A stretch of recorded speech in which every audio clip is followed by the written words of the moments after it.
Au dîner de départ à la retraite de mon père, ma mère a retiré l'assiette de ma fille, et a dit : « Ce repas est pour le fils de ton frère. » Elle est restée figée, pendant que tout le monde continuait à manger. J'ai pris le micro, et j'ai dit une seule chose. Mes parents m'ont couru après. Lors du dîner de départ à la retraite de mon père, ma mère a retiré l'assiette de nourriture. Devant ma fille de 7 ans, et ce, sous les yeux de 34 personnes. Elle l'a tendu au fils de mon frère, puis a repris sa conversation, comme si de rien n'était. Ma fille n'a pas pleuré. Elle a simplement posé ses mains sur ses genoux, et m'a regardé. C'est ce regard, qui m'a poussé à prendre le micro. Mais cette histoire ne commence pas au micro. Elle commence 4 heures plus tôt, dans la chambre de ma fille, avec une fermeture éclair. 17h15, samedi. Lily se tient devant son placard, en chaussettes, tenant 2 robes sur des cintres. Une dans chaque main, comme si elle pesait des preuves. La bleue marine avec un col blanc, ou la verte avec les boutons. Elle a 7 ans. Elle prend les décisions vestimentaires plus au sérieux que la plupart des adultes que je gère au travail. Laquelle, papa ? J'ai désigné la bleue marine. Elle a hoché la tête, a raccroché la verte, et a commencé à s'habiller. Sarah était dans la salle de bain, pour se coiffer. Je me suis assis sur le lit de Lily, et je l'ai regardée boutonner sa robe elle-même. De bas en haut, la langue entre les dents, se concentrant comme si elle désamorçait une bombe. C'est en la regardant boutonner cette robe, que je me suis souvenu du bavoir. 3 semaines plus tôt, ma mère travaillait sur un bavoir brodé pour Mason, le fils de mon frère Derek. Âgé de 2 ans. Elle le brodait depuis 6 semaines. Je le sais, parce qu'elle en a parlé lors de 2 dîners dominicaux distincts. A montré des photos de l'avancement dans le groupe familial. Et a demandé à Sarah quelle était la palette de couleurs préférée de Mason. Sarah a répondu qu'elle n'en savait rien, parce que Mason a 2 ans. Et qu'il n'a pas de palette de couleurs préférée. Ma mère a utilisé du bleu et de l'or, de toute façon. Quand Lily a eu 7 ans, 2 mois avant le dîner, mes parents sont arrivés avec 40 minutes de retard. Portant un sac cadeau provenant du rayon des fins de série. L'étiquette du prix était encore dessus, $7,99. Un livre de coloriage, et un paquet de feutres où il en manquait un. Ils sont restés 1 heure, et sont partis avant le gâteau. Lily a soufflé ses bougies, et n'a pas mentionné que ses grands-parents étaient déjà repartis. Le 2e anniversaire de Mason, 3 semaines après les 7 ans de Lily. Ma mère l'a planifié pendant 6 semaines. Un gâteau personnalisé d'une pâtisserie du centre-ville, $180. Des tenues assorties pour les photos, un photographe professionnel pour $400. Et une bannière à thème qu'elle a peinte à la main. Lily a vu les photos sur la page Facebook de ma mère. Elle était assise à côté de moi sur le canapé, pendant que je faisais défiler l'écran. Elle a regardé l'écran, m'a regardé, puis est allée dans sa chambre. Après cela, elle a arrêté de demander à aller chez grand-mère. $7,99 et un feutre manquant. $580 et une bannière peinte à la main. Je n'ai fait le calcul que plus tard. J'aurais aimé le faire plus tôt. Mon nom est Nathan. J'ai 31 ans, je suis responsable des opérations dans une entreprise de logistique. Ce qui signifie que je résous les problèmes des autres pour gagner ma vie, et apparemment. Je fais la même chose gratuitement à la maison. Sarah est assistante juridique. Lily est notre enfant unique. Elle est calme, de la façon dont les gens prudents sont calmes, pas timides. Mais sélective sur les personnes à qui elle accorde ses paroles. Mon frère Derek a 28 ans. Il a un fils nommé Mason avec sa femme Megan. Derek travaille dans la gestion de vente au détail, gagne $52,000 par an. Conduit un camion qu'il n'a pas vraiment les moyens de s'offrir, et est le préféré de ma mère. Depuis bien avant que l'un de nous ne sache mettre des mots dessus. Je devrais vous parler de Vivian avant d'aller plus loin, ma mère, parce qu'elle n'a pas toujours été la femme qui retire l'assiette d'un enfant. Quand Lily avait 3 ans et qu'elle a eu sa première otite. Le genre où elle a hurlé pendant 4 heures d'affilée sans que rien ne fonctionne. Vivian a conduit jusqu'à chez nous à 23 heures, un mercredi. Elle n'a pas appelé avant. Elle s'est simplement présentée avec du Tylenol pour enfants. Et un coussin chauffant qu'elle avait passé au micro-ondes dans une serviette humide. Elle a bercé Lily dans le fauteuil à bascule. En fredonnant quelque chose que je ne reconnaissais pas, une chanson de sa propre enfance peut-être.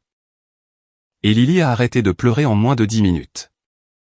Sarah et moi nous tenions sur le pas de la porte, regardant Vivian bercer notre fille dans le noir. Le coussin chauffant contre l'oreille de Lily, fredonnant cette chanson, et j'ai pensé. C'est à ça que servent les grands-mères. Elle est restée jusqu'à 2 heures du matin. Elle a laissé un mot sur le comptoir. Elle va bien.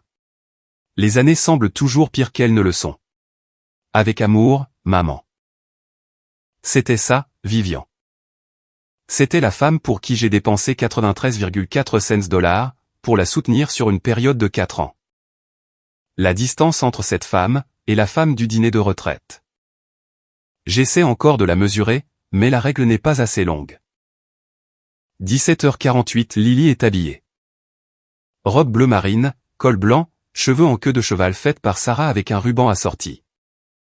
Elle ressemble à une personne qui se rend dans un endroit où elle s'attend à être la bienvenue. C'est la partie sur laquelle je reviens sans cesse. 2 semaines avant le dîner, j'ai aidé Lily à choisir ce qu'elle allait porter. Une sorte de répétition. Elle a essayé 3 tenues, puis m'a demandé doucement. Est-ce que je dois m'asseoir à côté de grand-mère? J'ai dit non. Elle pouvait s'asseoir où elle voulait. Elle a dit, bien. Elle n'a pas expliqué pourquoi. Je n'ai pas posé de questions. J'aurais dû. 18h10. Nous arrivons sur le parking du Riverside Banquet Hall, le lieu que j'ai réservé.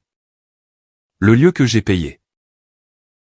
200 $ pour la salle, 800 $ pour le traiteur, 420 $ pour l'installation audiovisuelle. Et 380 $ pour les décorations. Total pour le dîner de retraite, 3,8 $. Ma mère a dit à la famille élargie que c'était un effort collectif. Derek a dit à 3 cousins qu'il s'était occupé de la salle. Il n'a rien fait. Il s'est contenté de venir. Lily détache sa ceinture de sécurité, et regarde le bâtiment par la fenêtre. Elle tient la main de Sarah en traversant le parking. Elle porte des chaussures qu'elle a choisies elle-même. Des ballerines noires avec une petite boucle, et elle marche prudemment sur le gravier. Comme si elle essayait de ne pas les érafler. C'est en entrant dans cette salle de banquet, que je me suis souvenu du mur de photos. Sarah m'en a parlé plus tard, mais la visite avait eu lieu des mois auparavant. Elle était chez mes parents pour déposer le renouvellement d'ordonnance de Glenn. Pendant qu'elle attendait, elle a compté les photos dans le couloir. 21 photos encadrées sur le mur. 15 étaient de Mason. Mason à son anniversaire. Mason à Noël. Mason au parc. Mason qui dort. Mason dans son bain, ce qui semble être une chose étrange à encadrer. Mais personne ne m'a demandé mon avis. 4 étaient des photos de groupe de la famille lors des fêtes. 2 étaient le mariage et l'anniversaire de mes parents. 0 photo de Lily seule. 0 photo de moi seul. Sarah a pris une photo du mur avec son téléphone. Elle ne me l'a jamais montré. Elle constituait un dossier. De la même manière que les assistants juridiques constituent des dossiers. Rassemblant des preuves pour une affaire qu'elle espérait ne jamais avoir à ouvrir. Elle l'a ouverte le soir du dîner. Je devrais mentionner l'histoire des prénoms, parce que c'est un petit détail. Et c'est justement ce qui le rend frappant. Au cours de l'année écoulée, ma mère a appelé Lily par le mauvais prénom à 3 reprises.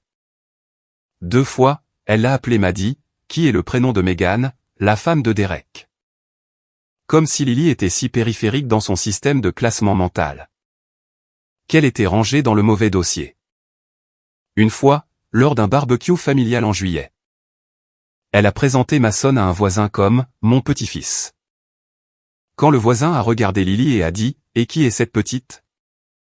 Ma mère a répondu « C'est leur fille », en nous désignant, Sarah et moi.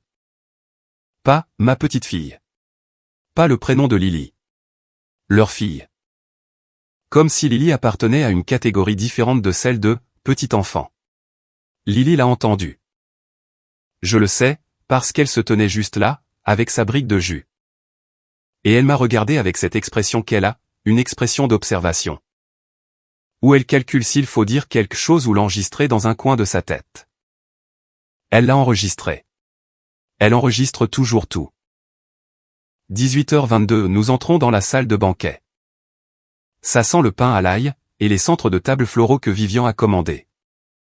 La salle est prête pour 34 personnes. Des tables rondes avec des nappes blanches.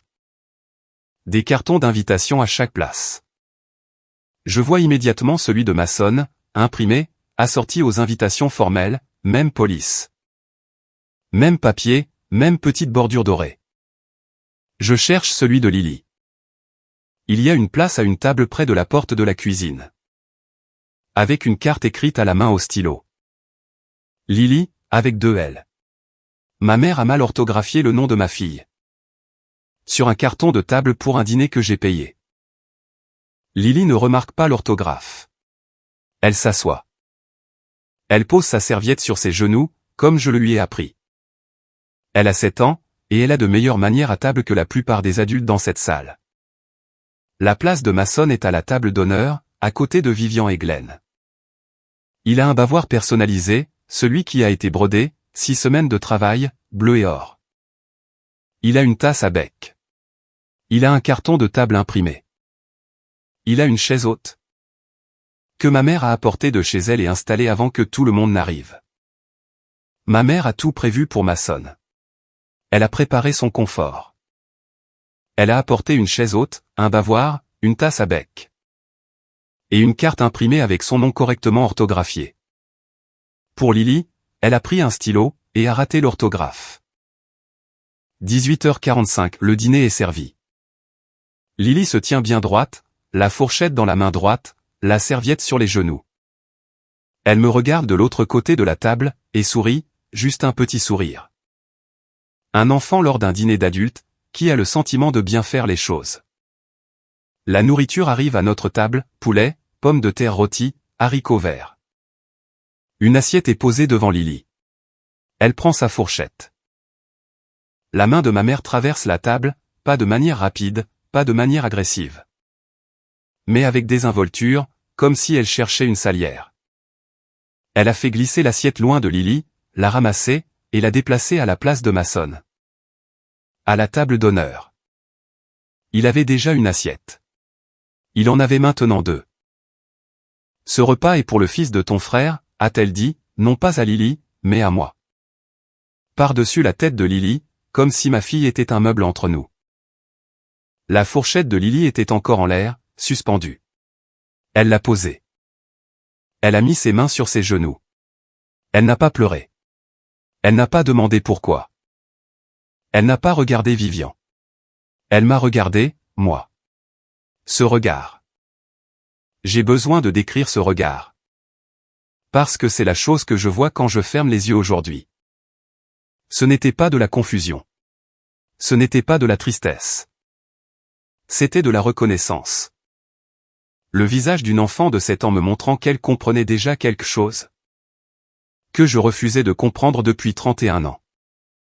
Elle n'était pas surprise. Elle confirmait. Ses yeux disaient, c'est ce que je pensais. C'est ce à quoi je m'attendais. Maintenant. Tu le vois aussi. 34 personnes dans la salle. Pas une seule n'a dit un mot. Les fourchettes continuaient de bouger. Les conversations se poursuivaient. La femme de Tyler, une femme nommée Beth que j'avais rencontrée peut-être 2 fois, a regardé Lily avec une expression que je n'oublierai jamais. Elle a fait glisser discrètement son assiette de dessert vers Lily, sans rien dire. Lily l'a regardé, a regardé le dessert, et a secoué la tête. Elle ne voulait pas de remplacement. Elle voulait ne pas être le genre de personne qui a besoin d'un remplacement. La cousine Angie filmait les toasts. Sa caméra tournait encore. Elle a tout capturé. La main, l'assiette, le visage de Lily, la fourchette en l'air. Elle m'a envoyé la vidéo le lendemain. Je l'ai regardée 14 fois. La chose que j'ai remarquée au 14e visionnage, c'est que la main de Vivian bougeait déjà vers l'assiette de Lily. Avant même que la nourriture ne soit complètement posée. Elle n'a pas réagi à un manque de nourriture. Elle l'avait prévu. Elle est venue à cette table avec l'intention de redistribuer le repas de ma fille à son petit enfant préféré. Le geste a commencé avant que l'assiette n'atterrisse. Je me suis levé. Je n'avais pas prévu ce qui allait suivre. Une partie de moi voulait prendre Lily dans mes bras, et sortir. Une partie de moi voulait se rasseoir, et prétendre que je n'avais rien vu. Comme je fais semblant depuis des années. Et une petite partie de moi. Celle qui voulait encore que Vivian soit la femme qui fredonnait dans le fauteuil à bascule à 23 heures. Voulait croire qu'il y avait une explication qui rendait cela acceptable. Il n'y en avait pas. Le microphone était sur un support près de la table d'honneur. Installé pour les toasts que j'avais organisés. Je me suis dirigé vers lui. Je l'ai pris. Les gens continuaient de manger. Les fourchettes, les couteaux, le tintement des verres. Et 34 personnes jouant la scène d'un dîner normal, sur le silence d'un enfant aux mains vides. J'ai dit une seule chose, j'ai payé pour chaque assiette dans cette pièce. Ma fille n'en a pas. C'est tout. 11 mots. J'ai reposé le microphone sur le support. Je suis allé vers Lily. Je lui ai tendu la main. Elle l'a prise. Sarah était déjà debout, son sac sur l'épaule, les clés de la voiture à la main. Nous sommes sortis. Mes parents m'ont couru après. Tous les deux. Glenn dans son costume neuf. Celui que je soupçonne Vivian d'avoir acheté avec l'argent que j'envoyais. Vivian en talons, dont le bruit claquait sur l'asphalte du parking. Criant mon nom comme si le bâtiment était en feu.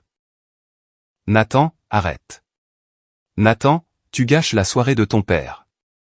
Tu gâches sa soirée. Ma fille était assise dans une pièce avec une assiette vide devant elle. Et l'unique préoccupation de ma mère était l'ambiance. Glenn a dit, reviens à l'intérieur. Nous pouvons arranger ça. Arranger ça, comme s'il s'agissait d'une erreur de placement.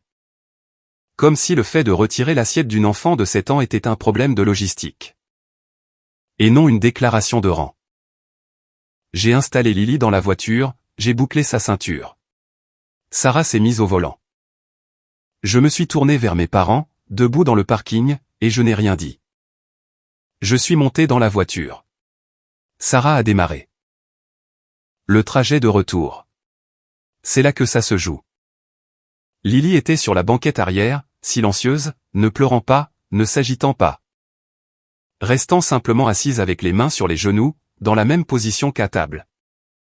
Comme si elle s'était figée là, et que personne ne lui avait dit qu'elle pouvait bouger.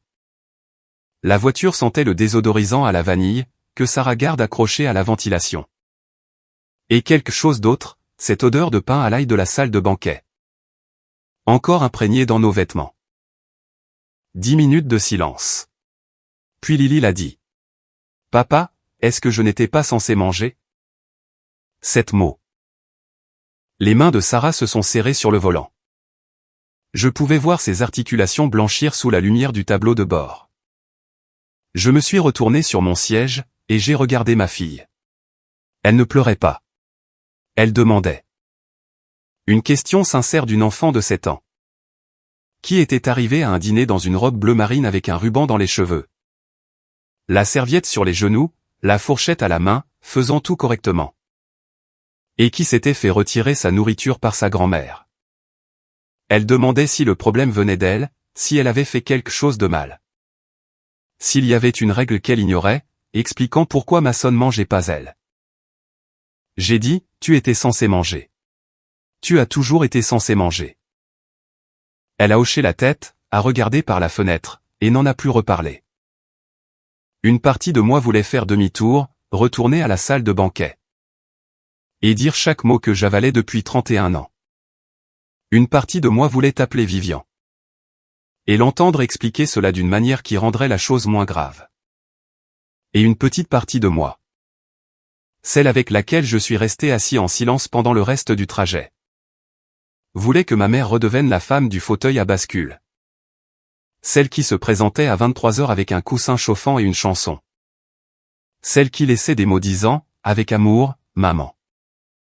Je voulais que cette femme soit la vraie, et que celle-ci soit l'erreur. Mais la femme au fauteuil à bascule n'aurait jamais pris l'assiette d'un enfant. Cette femme était partie, ou bien elle n'avait jamais représenté la réalité tout entière. Et je ne sais pas laquelle de ces deux options est la pire. Nous sommes rentrés à la maison. Sarah a préparé à Lily un sandwich au fromage grillé et une soupe à la tomate. Lily a mangé à la table de la cuisine, dans sa robe bleu marine. La serviette toujours sur ses genoux. Elle a tout mangé. Elle a dit « Merci, maman ». Elle est allée dans sa chambre. Elle a mis son pyjama. Elle s'est brossé les dents. Elle est allée se coucher. Sarah et moi nous sommes assis à la table de la cuisine, une fois Lily endormie. La poêle du fromage grillé était encore sur la cuisinière, le beurre figeant sur les bords. Nous n'avons pas parlé pendant un long moment. La maison était calme, à l'exception du ronronnement du réfrigérateur. Et d'un chien qui aboyait quelque part dans la rue. Je sentais encore le pain à l'ail sur ma veste. Je l'ai enlevé, je l'ai accroché au dossier de la chaise. Et je n'ai plus porté cette veste pendant 3 semaines. Sarah a ouvert son ordinateur portable. Elle l'a tourné vers moi. Le tableur. 4 ans de données. Chaque dollar que j'avais envoyé à mes parents, enregistré par date, montant et description. Sarah construisait ce dossier depuis avant le 5e anniversaire de Lily. L'année où elle avait remarqué l'écart pour la première fois. Supplément pour le prêt immobilier, 1,4 cents par mois pendant 48 mois, soit 67,2 cents. Copaiement d'assurance médicale et aide aux primes, 11,4 cents. Réparation de voitures, 2 majeurs et 6 mineurs, 4,8 cents. Frais pour les fêtes de Noël, Thanksgiving, cadeau d'anniversaire, 6,2 cents. Le dîner de retraite, 3,8 cents. Total, 93,4 cents. La contribution de Derek sur la même période, 0 $. Sous les paiements familiaux, Sarah avait ajouté un deuxième onglet. Des comptes en paiement automatique, que j'avais oublié. Le câble, 189 $ par mois. Une unité de stockage que je n'avais jamais autorisée, 95 $ par mois. Et un paiement minimum de carte de crédit de 340 $ par mois. Que ma mère avait ajouté il y a 18 mois, en donnant mon numéro de carte à la banque sans me le dire. J'ai fixé le chiffre. 93,4 cents. 93,4 cents. Pour une femme qui a pris l'assiette de nourriture de ma fille. Pour la donner à l'enfant de quelqu'un d'autre. Et puis, j'ai remarqué la dernière ligne du tableur. Des frais supplémentaires de 420 $ provenant du Riverside Banquet Hall. Une option de dessert, premium, que ma mère avait commandé, la veille du dîner. Elle a amélioré le dessert pour une fête que je payais, sans me le dire. Elle a ajouté 420 $ sur ma carte de crédit, pour un meilleur gâteau. Lors d'un dîner où ma fille n'avait pas le droit de manger. Dimanche matin. Je n'ai pas dormi. Sarah n'a pas dormi. Lily a bien dormi. Parce que les enfants de 7 ans sont plus résilients que les personnes censées les protéger. Et je ne sais pas si c'est réconfortant. Ou si c'est la chose la plus triste que j'ai jamais écrite. J'ai commencé à annuler. Pas tout d'un coup. 1 par semaine. Méthodiquement, de la même façon que Sarah construit ses dossiers juridiques. De la même façon que je gère la logistique au travail. Une annulation par semaine, parce que chacune méritait son propre moment de prise de conscience. À l'autre bout du fil. Semaine 1, le supplément du prêt immobilier. 1,4 $ disparu du virement automatique. J'ai passé l'appel depuis mon camion, sur le parking du travail, pendant ma pause déjeuner. Je mangeais un sandwich. Non, je ne mangeais pas. Je tenais un sandwich, je fixais le tableau de bord, et je composais un numéro. Semaine 2, l'accord de copaiement de l'assurance médicale avec leur prestataire. Terminé. Appelé depuis la cuisine pendant que Lily faisait ses devoirs à table. Son crayon griffonnant des lettres en attaché. Le son d'une enfant qui ne sait pas, qu'à 3 mètres d'elle. Son père est en train de démanteler le filet de sécurité de ses grands-parents. Semaine 3, le câble. 189 $ par mois. Terminé. Semaine 4, l'unité de stockage. 95 $ par mois. Une unité de stockage que je n'avais jamais autorisée. Terminé. Semaine 5, le minimum de la carte de crédit qu'elle avait ajouté sans ma permission. 340 $ par mois. Signalé comme non autorisé, annulé, numéro de carte changé. Semaine 6, le paiement automatique pour leur assurance automobile. Que j'avais même oublié que je gérais. Terminé. 6 semaines. 6 annulations. Chaque fois une facture que mes parents ne savaient pas que je payais, jusqu'à ce qu'elle s'arrête. Les appels ont commencé à la 3e semaine. Le câble a été coupé en premier. Ma mère m'a appelé. Elle n'a pas mentionné le dîner. Elle n'a pas mentionné Lily. Elle a dit, il y a un problème avec notre câble. Peux-tu regarder ce qui se passe? J'ai dit, je l'ai annulé. Silence. Comment ça, tu l'as annulé? Je veux dire que je l'ai résilié. C'était mon compte. Je l'ai fermé. Elle a appelé pour le prêt immobilier à la 4e semaine. Même schéma. Aucune mention de Lily. Aucune mention de l'assiette. Juste, la banque dit que le paiement du prêt n'est pas passé. 6 appels concernant l'argent. 0 concernant sa petite fille. Je tenais le compte, comme Sarah tenait ses tableurs. Au cours des 2 semaines suivantes, les retombées se sont organisées en catégories. Les invités. 7 SMS de personnes présentes au dîner. 4 collègues de Glenn. 2 cousins. Une tante. Tous disant des versions de « j'ai vu ce qui s'est passé ». 3 d'entre eux m'ont rapporté des choses que Vivian avait dites sur Lily. Quand je n'étais pas là. Un collègue, un homme nommé Walt qui travaillait avec mon père depuis 22 ans. M'a dit qu'avant notre arrivée, Vivian avait dit à la table. La petite ne mangera probablement pas grand-chose de toute façon. Elle est difficile. Elle préparait l'excuse avant l'acte, justifiant à l'avance le retrait de l'assiette de ma fille. Devant une salle pleine de témoins. Walt a appelé Glenn directement une semaine plus tard et a dit « Je te connais depuis 30 ans. Et je n'ai jamais eu honte de te connaître jusqu'à samedi. » Sa femme a envoyé un message à Sarah. Disant qu'elle avait failli intervenir quand l'assiette a été retirée. Mais qu'elle était restée figée. Walt a dit à Glenn que 2 autres collègues en avaient discuté au travail, de la retraite de Glenn. La soirée censée honorer 30 ans de service, était maintenant une histoire de honte. Celle d'une grand-mère humiliant sa petite fille. Angie m'a envoyé la vidéo, l'enregistrement complet. J'ai regardé la main de Vivian atteindre l'assiette. J'ai regardé le visage de Lily. J'ai regardé 34 personnes continuer à manger, et j'ai remarqué quelque chose au 14e visionnage. À la place de Mason, il y avait une photo encadrée, une petite, posée contre sa tasse à bec. Vivian et Mason le Noël dernier. Elle avait apporté une photo encadrée d'un seul de ses petits-enfants. Pour la poser à la table d'un dîner où les 2 étaient présents. La photo de la chaise vide était pire. Le cliché pris sur le vif par Sarah pendant le toast, montrait la place de Lily en arrière-plan. Plus d'assiettes, plus d'ustensiles, plus aucun carton de table à ce moment-là. Mason à côté d'elle avec tout l'équipement, bavoir, tasse à bec, photo encadrée, carte imprimée. La place de Lily donnait l'impression que quelqu'un avait été effacé, supprimé. Comme une place pour un invité qui aurait été désinvité. Megan a appelé, la femme de Derek, 10 jours après le dîner. Elle a appelé Sarah en pleurant. Elle a dit qu'elle observait cela depuis 3 ans. Et qu'elle restait silencieuse parce que Derek le lui demandait. Elle a dit que Vivian tient un calendrier des étapes importantes de Mason. Mais n'a jamais posé une seule question sur celle de Lily. Elle a dit que le bavoir brodé avait pris 6 semaines. 6 semaines de travail en soirée pour un petit enfant, et 0 pour l'autre. J'aurais dû donner mon assiette à Lily, a dit Megan. Elle était la 2e personne à penser à l'assiette de Lily. Beth, l'inconnue du dîner, était la première. La grand-mère de ma fille ne figurait pas sur la liste.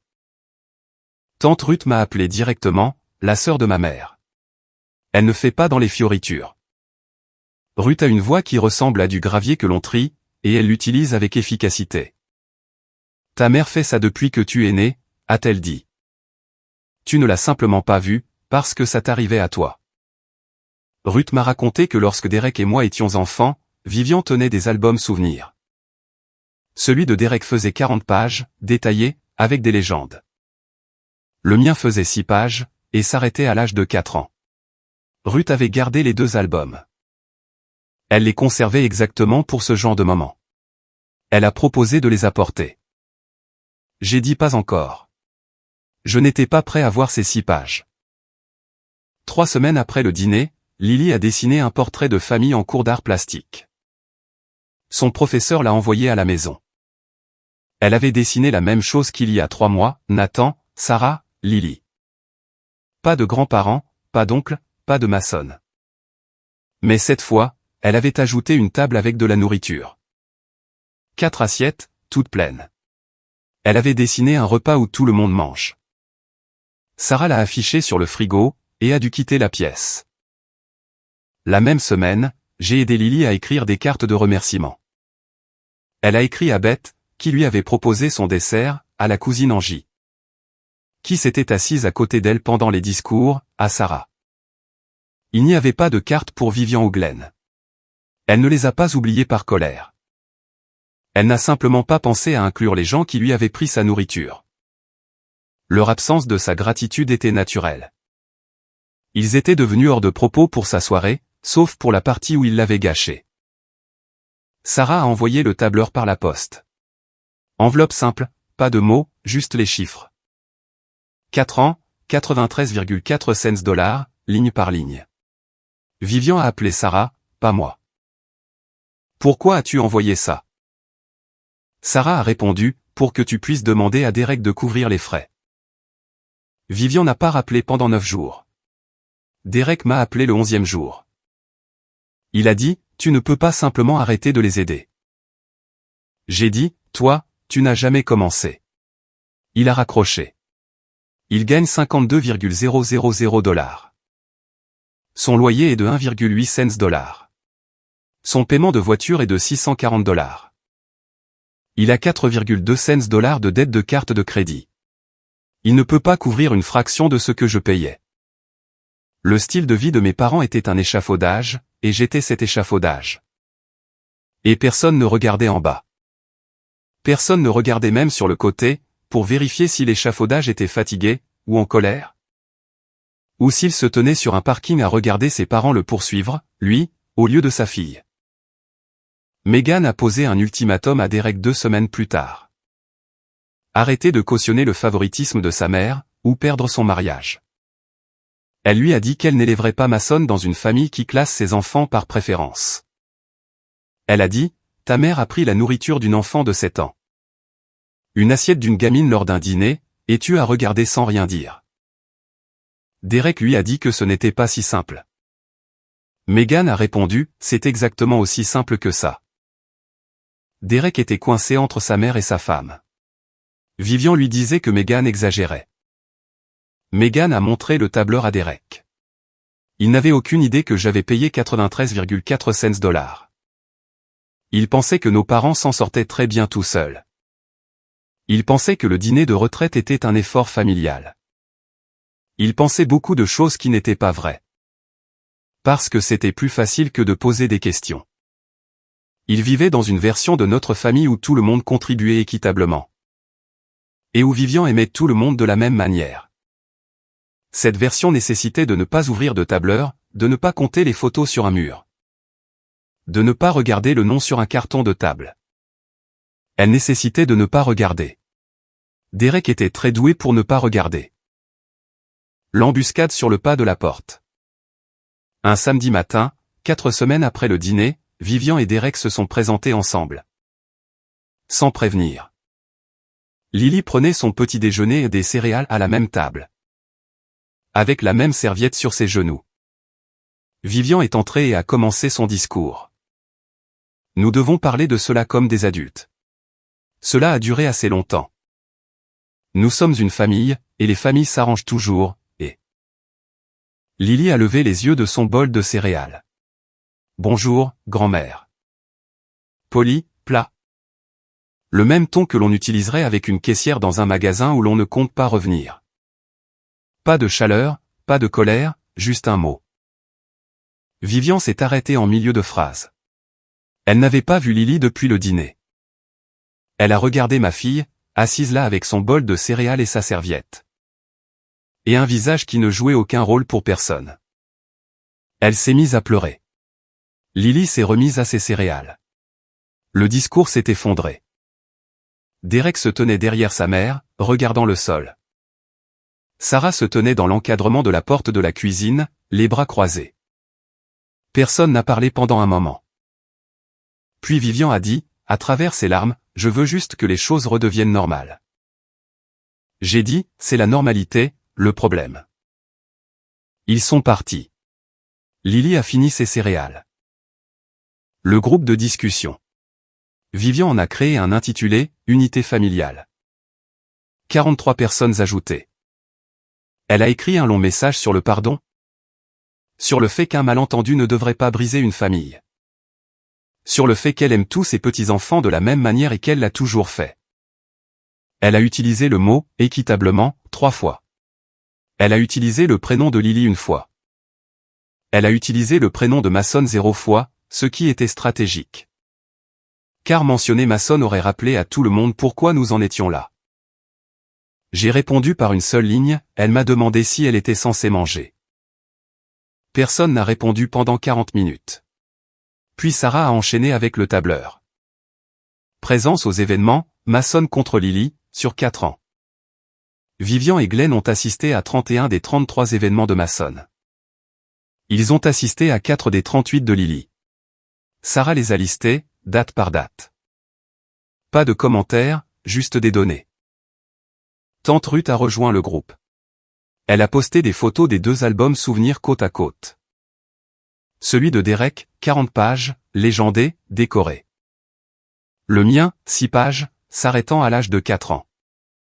La dernière entrée, une photo floue de moi sur un tricycle, sans aucune légende. Angie a partagé une image fixe de la vidéo, la main de Vivian sur l'assiette de Lily. La fourchette de Lily en l'air, 34 personnes en arrière-plan, les fourchettes bougeant. Les bouches mâchant, personne ne s'arrêtant. Le groupe de discussion, unité familiale, est devenu une pièce à conviction pour l'accusation. Vivian a quitté le groupe à 21h47. Derek l'a quitté à 21h52. 21 personnes sont restées. Aucune d'entre elles n'a défendu Vivian. Certaines ont changé leur photo de profil pour des photos avec Lily. Je ne sais pas si cela signifie quelque chose, mais Lily a vu l'une d'entre elles et a dit, « Ça, c'est l'anniversaire de Sophie. » Elle se souvenait. Glenn m'a appelé une fois. Il a demandé à me voir dans un petit restaurant. J'y suis allé seul. Il a commandé un café, noir, et a entouré la tasse de ses 2 mains sans boire. Il donnait l'impression d'avoir perdu un poids qu'il ne pouvait pas se permettre de perdre. Il a commencé par l'argent. Je l'ai interrompu. Avant que tu ne dises quoi que ce soit sur l'argent. Dis-moi ce que ta petite fille m'a demandé dans la voiture, après ton dîner. Il ne savait pas. Papa, est-ce que je n'étais pas censé manger? Glenn a fixé son café. Le restaurant sentait les pommes de terre sautées. Et l'eau de javel qu'ils utilisaient sur les comptoirs. Une serveuse est passée en portant le petit déjeuner de quelqu'un d'autre. La vie normale se déroulant à 15 cm d'un homme. Qui apprenait ce que sa petite fille avait dit dans une voiture où il n'était pas. Il n'a pas eu de réponse. La rencontre a duré 12 minutes. Il a payé pour le café qu'il n'a pas bu, et il est parti. Il n'a pas mentionné le prêt immobilier. Il n'a pas mentionné le tableur. Il a marché jusqu'à sa voiture, et il est resté assis dedans un long moment avant de démarrer. Je l'ai regardé depuis la fenêtre du restaurant. 6 semaines après le dîner, un dimanche matin, on sonne à la porte. Glenn, seul, sans Vivian, sans Derek. Il portait une veste qui semblait neuve, ou peut-être vieille et jamais portée. Je ne savais pas trop. Il se tenait sur le perron, les mains le long du corps. Comme s'il ne leur faisait pas confiance pour faire ce qu'il fallait s'il les mettait ailleurs. Il donnait l'impression d'avoir vieilli d'1 an en 6 semaines. Ce qui arrive quand la personne qui paie votre prêt s'arrête. Et que la personne qui prend l'assiette de votre petite fille ne s'arrête pas. Il est entré. Il ne s'est pas assis. Il n'a pas commencé de discours. Il a marché vers la chambre de Lily comme s'il savait déjà où il devait être. Comme s'il pensait à cette chambre de loin depuis 6 semaines. Et qu'il avait enfin trouvé la force d'en franchir le seuil. Lily était assise par terre, en train de dessiner. Des crayons de couleur étalés en demi-cercle autour d'elle. De la façon dont elle les organise toujours, du plus clair au plus foncé, de gauche à droite. Elle avait la langue entre les dents. De la même façon que lorsqu'elle boutonnait sa robe pour le dîner, la même concentration. Le même soin appliqué à quelque chose de petit. Parce que les petites choses sont celles qu'elle peut contrôler. Elle a levé les yeux. Bonjour, grand-père. Même ton, poli, distant, une salutation sans aucune attente. La même voix qu'elle avait utilisée pour Vivian lors de l'embuscade, la voix de la caissière. La voix d'une enfant qui a appris que certaines personnes sont juste des gens à qui l'on dit bonjour. Glenn s'est assis par terre à côté d'elle. Ses genoux ont craqué. Il n'a rien dit. Il l'a regardée dessiner. Elle dessinait une maison avec un jardin, et un soleil qui occupait un quart de la page. Parce qu'à 7 ans, on dessine le soleil aussi grand qu'on le ressent. Après quelques minutes, elle a dessiné une assiette avec de la nourriture, l'a coloriée avec soin. Des pâtes avec de la sauce rouge et du vert sur le côté. Et a fait glisser la feuille vers lui sans lever les yeux. Il a pris le dessin. Il le tenait à 2 mains, et ses mains tremblaient. Il regardait l'image d'une assiette. Dessinée par la petite fille dont il avait laissé quelqu'un prendre l'assiette. Et quelque chose dans son visage s'est transformé. Pas de la tristesse, exactement. Pas de la culpabilité. Quelque chose derrière tout cela. Le visage d'un homme réalisant qu'une enfant de 7 ans venait de lui accorder plus de grâce. Qu'il n'en avait mérité en 6 semaines de silence. Et le dessin ne pesait presque rien. Et pourtant, c'était la chose la plus lourde qu'il ait tenue, depuis sa tasse de café au restaurant. Il est resté 40 minutes. Il l'a regardé faire 3 autres dessins. Il n'a pas mentionné l'argent. Il n'a pas mentionné Vivian. Il n'a pas donné d'explication, ne s'est pas excusé, et n'a rien demandé. En partant, il a plié soigneusement le dessin de l'assiette. Marquant le pli au centre avec son ongle, et l'a mis dans la poche de sa veste. Il a dit « Merci, Lily ». Elle a répondu « De rien ». Elle commençait déjà un nouveau dessin, avant même que la porte d'entrée ne soit fermée. Les choses sont différentes maintenant. Pas réparées. Différentes. Glenn est venu à 2 événements scolaires de Lily depuis. Il s'assoit au fond. Il n'amène pas Vivian. Il applaudit quand le nom de Lily est appelé. Il part discrètement après. Lily l'a remarqué. Elle n'en a pas dit grand-chose. Mais la semaine dernière, elle a fait un dessin d'un homme assis sur une chaise dans une école. Et quand Sarah a demandé qui c'était, elle a répondu « C'est juste grand-père ». Vivian n'est venue à rien. Elle appelle tous les dimanches, parle de la météo et de recettes. Et ne prononce jamais le prénom de Lily. Derek et moi ne nous parlons pas. Megan et Sarah s'envoient des SMS occasionnellement. Court et pratique. Megan a envoyé une photo de Mason la semaine dernière. Sarah a répondu en envoyant une de Lily. C'est peut-être le début de quelque chose, ou peut-être que ce sera tout. Dimanche dernier, dîner chez nous. Lily a aidé à mettre la table. Elle a sorti 3 assiettes du placard. Puis elle s'est arrêtée. Elle est retournée au placard. Elle a pris une 4e assiette. Puis une 5e. Elle les a placées aux 2 places vides. La fourchette à gauche. Le couteau à droite. Les serviettes pliées en triangle, comme je le lui ai montré l'année dernière. Sarah m'a regardé. J'ai regardé Lily. Pour qui sont ces assiettes, ai-je demandé. Au cas où, a-t-elle répondu. Elle n'a pas dit qui. Elle n'a pas expliqué. Elle a simplement mis les couverts, et s'est assise sur sa propre chaise. La serviette sur les genoux. La fourchette à la main. De la même manière qu'elle était assise au dîner de retraite, avant que tout ne dérape. Sauf que cette fois, personne n'allait rien lui prendre. L'assiette est restée vide pendant tout le dîner. Personne n'est venu. Personne ne s'est assis sur ses chaises. Mais elles étaient prêtes. Ma fille, qui s'est fait retirer son assiette par sa grand-mère devant 34 personnes, dresse maintenant des places supplémentaires à notre table chaque dimanche. Au cas où. Je ne lui ai jamais dit d'arrêter. L'assiette reste vide chaque semaine. Elle l'adresse quand même. Au cas où. Merci d'être resté jusqu'au bout. C'était une histoire difficile à raconter. Abonnez-vous. Partagez-la si elle vous a touché. Et je vous dis à la prochaine fois.